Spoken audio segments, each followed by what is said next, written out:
al Señor que nos ayude a apreciar cada día su voluntad y la oportunidad de conocerla, de escucharla.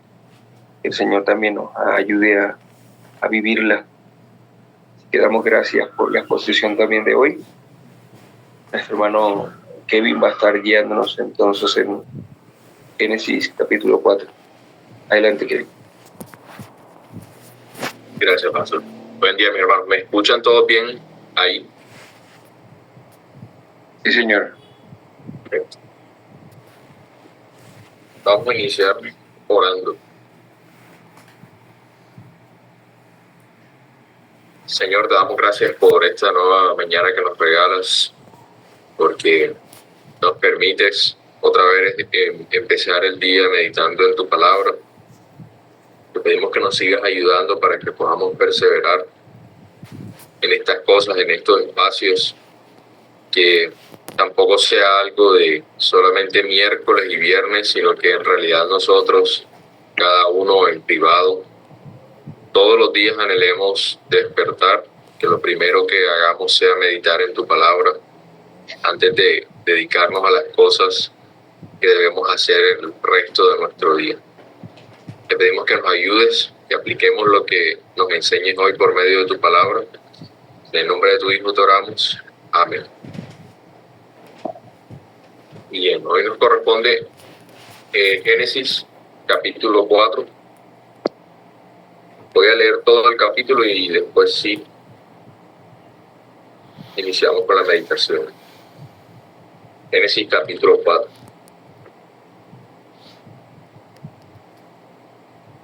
Dice: conoció Adán a su mujer Eva, la cual concibió y dio a luz a Caín, y dijo: por voluntad de Jehová he adquirido varón. Después dio a luz a su hermano Abel, y Abel fue pastor de ovejas, y Caín fue labrador de la tierra. Y aconteció andando el tiempo que Caín trajo del fruto de la tierra una ofrenda a Jehová. Y Abel trajo también de los primogénitos de sus ovejas, de lo más gordo de ellas. Y miró Jehová con agrado a Abel y a su ofrenda, pero no miró con agrado a Caín y a la ofrenda suya. Y se ensañó Caín en gran manera y decayó su semblante. Entonces Jehová dijo a Caín: ¿por qué te has ensañado y por qué ha decaído tu semblante? Si bien hicieres, no serás enaltecido, y si no hicieres bien, el pecado está a la puerta. Con todo esto, a ti será su deseo, y tú te enseñorearás de él. Y dijo Caín a su hermano Abel: salgamos al campo. Y aconteció que estando ellos en el campo, Caín se levantó contra su hermano Abel y lo mató. Y Jehová dijo a Caín: ¿dónde está Abel tu hermano? Y él respondió: no sé, ¿soy yo acaso guarda de mi hermano? Y él le dijo: ¿qué has hecho? La voz de la sangre de tu hermano clama a mí desde la tierra. Ahora pues, maldito seas tú de la tierra, que abrió su boca para recibir de tu mano la sangre de tu hermano. Cuando labres la tierra, no te volverá a dar su fuerza. Errante y extranjero serás en la tierra. Y dijo Caín a Jehová: grande es mi castigo para ser soportado. He aquí me echas hoy de la tierra, y de tu presencia me esconderé, y seré errante y extranjero en la tierra. Y sucederá que cualquiera que me hallare me matará. Y le respondió Jehová: ciertamente cualquiera que matare a Caín 7 veces será castigado. Entonces Jehová puso señal en Caín para que no lo matase cualquiera que le hallara. Y salió pues Caín de delante de Jehová y habitó en tierra de Nod, al oriente del Edén. Y conoció Caín a su mujer, la cual concibió y dio a luz a Enoc. Y edificó una ciudad y llamó el nombre de la ciudad el nombre de su hijo Enoc. Y a Enoc le nació Irad, e Irad engendró a Mehujael, y Mehujael engendró a Metusael, y Metusael engendró a Lamec. Y Lamec tomó para sí 2 mujeres. El nombre de la una fue Ada, y el nombre de la otra Sila. Y Ada dio a luz a Jabal, el cual fue padre de los que habitan en tiendas y crían ganados. y el nombre de su hermano fue Jubal, el cual fue padre de todos los que tocan arpa y flauta. Y Sila también dio a luz a Tubal-Caín, artífice de toda obra de bronce y de hierro, y la hermana de Tubal-Caín fue Naama. Y dijo Lamec a sus mujeres, Ada y Sila, oíd mi voz.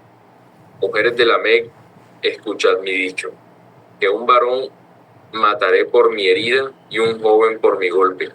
Si 7 veces será vengado Caín, Lamec en verdad 70 veces 7 lo será. Y conoció de nuevo Adán a su mujer, la cual dio a luz un hijo y llamó su nombre Set, porque Dios, dijo ella, me ha sustituido otro hijo en lugar de Abel, a quien mató Caín. Y a Set también le nació un hijo, y llamó su nombre Enos. Entonces los hombres comenzaron a invocar el nombre de Jehová. Bueno, nos encontramos entonces en Génesis 4 y ya recordemos que estamos en el contexto de un mundo caído y ya vemos desde los inicios de este mundo caído hombres que empiezan a invocar el nombre de Jehová y hombres que empiezan a ser vistos con agrado de parte de Dios en ese contexto de un mundo caído. En este caso específicamente Abel es uno de esos hombres que Dios miró con agrado. Génesis 4:4 dice, miró Jehová con agrado a Abel y a su ofrenda. Pero ¿cómo pudo Abel agradar a Dios o ser visto por Dios como alguien agradable en los inicios de este mundo caído? Y yo creo que saber la respuesta a esta pregunta es bastante importante para nuestras vidas, porque la Escritura misma va a tomar a Abel como uno de esos que pertenecen a esa grande nube de testigos que después nos va a usar la misma Escritura para animarnos a perseverar hasta el fin con los ojos puestos pues, en el autor y consumador de la fe. Así que para meditar en este capítulo vamos a dar respuesta a esa pregunta. ¿Cómo pudo Abel agradar a Dios en los inicios de un mundo caído? Y vamos a dar respuesta a esa pregunta desde 3 puntos. Primero, él pudo agradar a Dios porque él tenía la fe que justifica. Luego, él pudo agradar a Dios porque él tenía la fe que descansa en un sacrificio. Y también, en tercer lugar, porque él tenía la fe que abrazaba una promesa. Entonces él podía agradar a Dios primero porque él tenía la fe que justifica. Cuando nosotros nos vamos a Hebreos 11 nos dice, por la fe, Abel ofreció a Dios más excelente sacrificio que Caín. Y así como nosotros, pues Abel nació luego del pecado de Adán. Por lo tanto, Abel fue constituido un pecador desde el momento en que él fue concebido.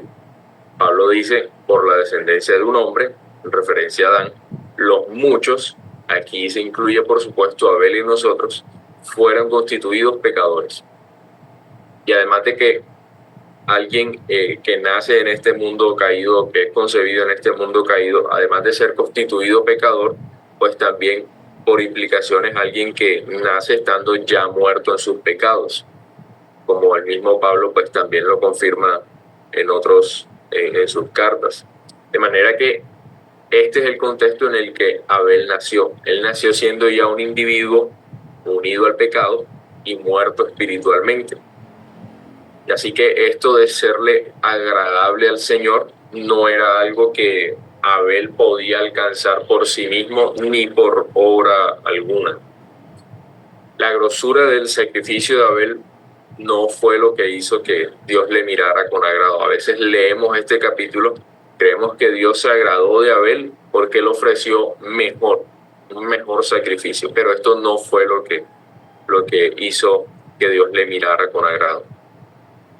Más bien, si Abel pudo ser del agrado de Dios ante los ojos de Dios, fue solo porque él tenía la fe que justifica. Solo aquellos que tienen esa fe que justifica pueden ser considerados como individuos que están a paz con Dios. Como lo dice Pablo, justificados pues por la fe, tenemos paz para con Dios, como queriendo también afirmar que fuera de esto no hay paz. Fuera de la fe que justifica hay únicamente enemistad y desagrado.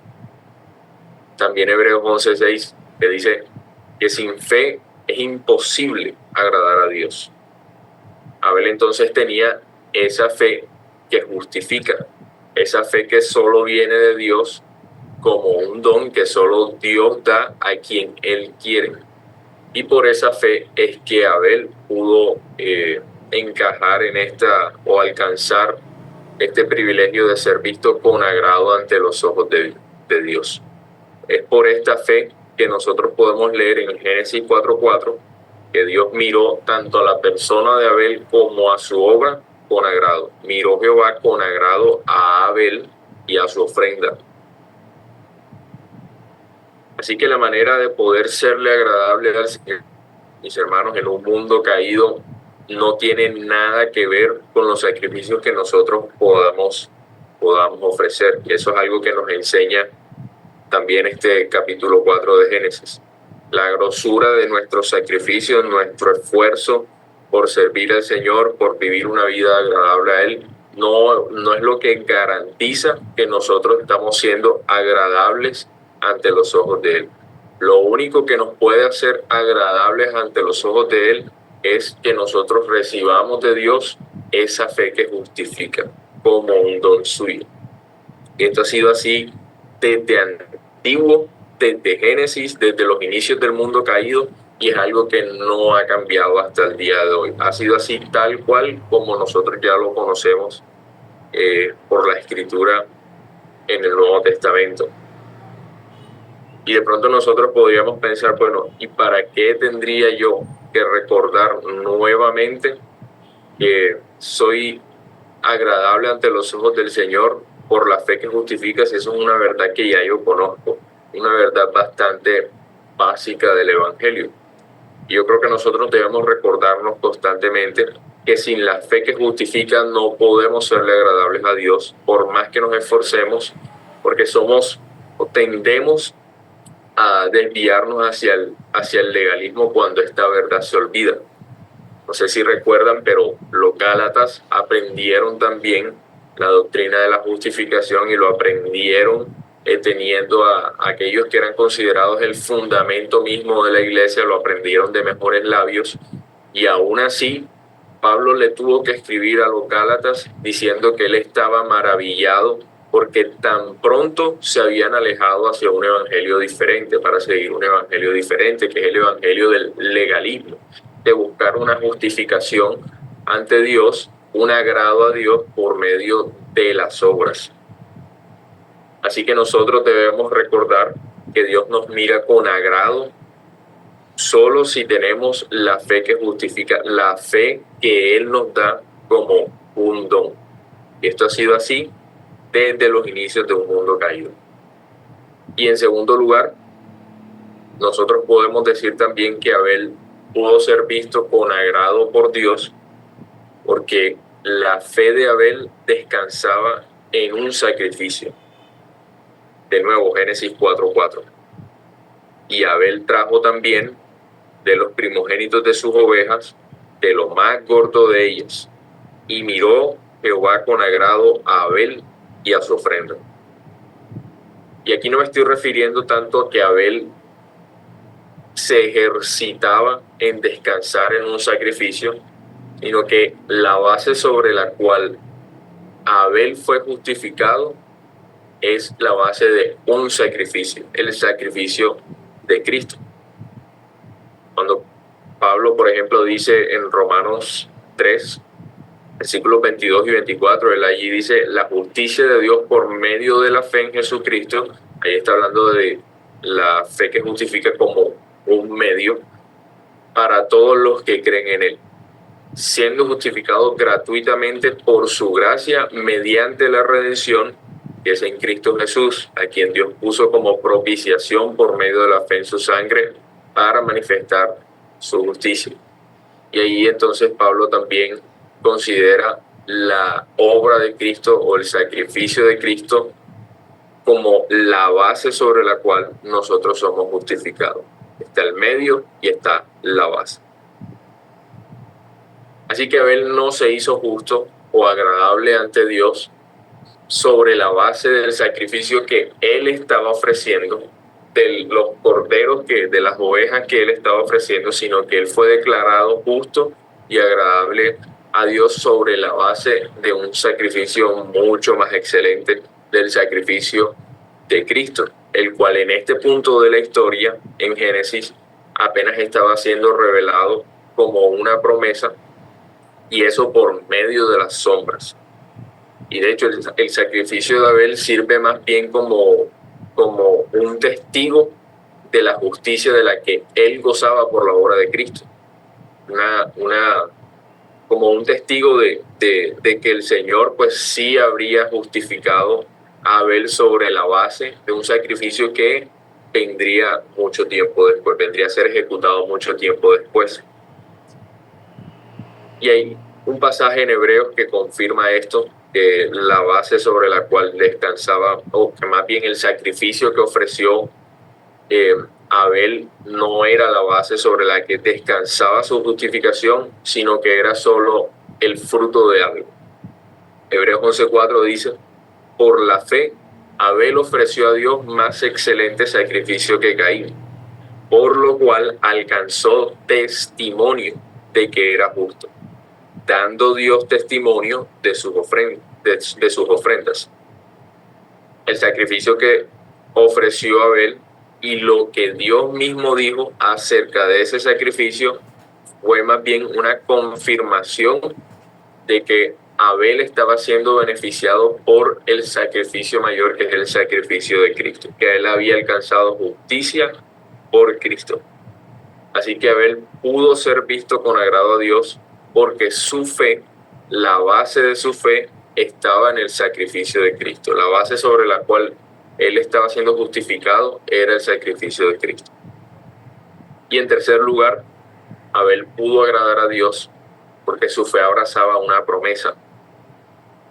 Y aquí ya estaríamos hablando ahora sí de una fe que es puesta en ejercicio por Abel, por ese aspecto de la fe en el que el hombre ya es activo por agradar a Dios visiblemente. Los anteriores dos puntos trataban más bien como de ese aspecto en el que el hombre recibe algo permaneciendo pasivo, pero ahora el hombre sí es activo, sabiendo obviamente que nuestra actividad o nuestro ejercicio de la fe no va a condicionar, no es lo que nos va a hacer alcanzar ese estado de justicia absoluta o esa condición de justicia absoluta ante Dios, sino que más bien precisamente hemos recibido el beneficio de la justificación sobre la base de la obra de Cristo para que luego sí seamos activos en agradar a Dios visiblemente. Entonces ya sabiendo esto podemos decir que Abel pudo agradar a Dios activa o visiblemente porque él ejercitó su fe abrazando una promesa. A veces por la ausencia de detalles en este capítulo de Génesis, nosotros podríamos llegar a pensar que la fe de Abel era algo así como una fe general, como una fe que no abrazaba algo puntual. Podríamos llegar a pensar algo así como que la fe de Abel consistía más que todo en creer o en reconocer que Dios era el creador de todas las cosas y que merecía adoración, pero esta no era la fe de Abel, no era una fe tan abierta, ni tampoco venía del conocimiento de las cosas creadas, sino que la fe de Abel en realidad sí abrazaba una promesa particular, una promesa que además vendría a ser conocida por revelación de Dios mismo. Y para ver la fe que abrazaba Abel, aquello en lo que Abel se ejercitaba, vamos a ver brevemente también lo que dice Hebreos 11. Hebreos 11:1 inicia diciendo: es pues la fe, la certeza de lo que se espera, la convicción de lo que no se ve. Entonces Hebreos habla de la fe como una certeza y como una convicción, es decir, como aquello que es el resultado de estar ejercitándose en una promesa, porque eso ha venido hablando también Hebreos. En Hebreos capítulo 10 ha venido hablando de una promesa en la que todo creyente debe ejercitarse. Y luego de esto el autor a los Hebreos también dice, hablando de Abel, por la fe, y entiéndase aquí fe como esa convicción que produce el estar recordando activamente una promesa. Por la fe, Abel ofreció a Dios más excelente sacrificio que Caín. Lo que esto nos enseña es que el deseo de Abel en su paso por este mundo, en su contexto caído, era agradar visiblemente a Dios y por eso ofreció el sacrificio que ofreció. Pero lo que le movía a agradar visiblemente a Dios era el ejercicio de su fe, abrazando o recordando constantemente una promesa puntual. Y obviamente Abel no entendía tan detalladamente la promesa de la que él era partícipe, o al menos no como nosotros la podemos entender hoy con más claridad, pero al menos su fe sí se ejercitó abrazando para sí mismo la promesa que Dios había revelado hasta ese momento, aún por sombras.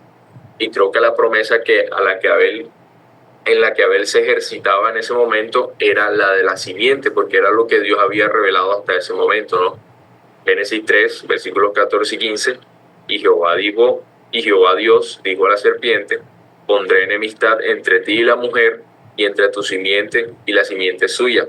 Esta te herirá en la cabeza, y tú le herirás en el calcañar. Simiente que ya después en el Nuevo Testamento sabemos que hace referencia a Cristo.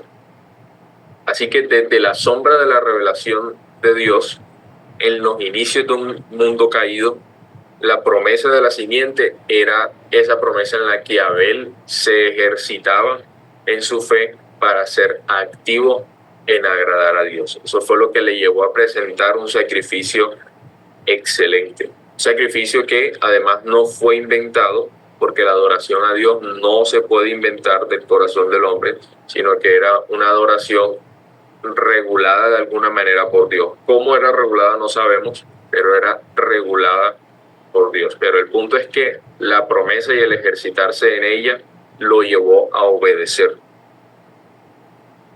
Y esta es la misma regla que nosotros debemos seguir si nosotros en realidad queremos ejercitar la fe y agradar a Dios mientras caminamos por este mundo caído.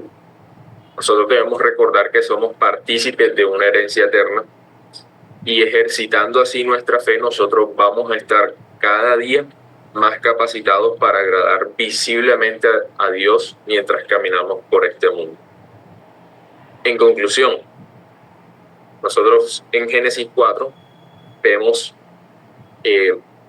los inicios de un mundo caído, y vemos cómo en esos inicios un hombre, en este caso Abel, puede llegar a ser agradable ante los ojos de Dios, puede llegar a agradar a Dios.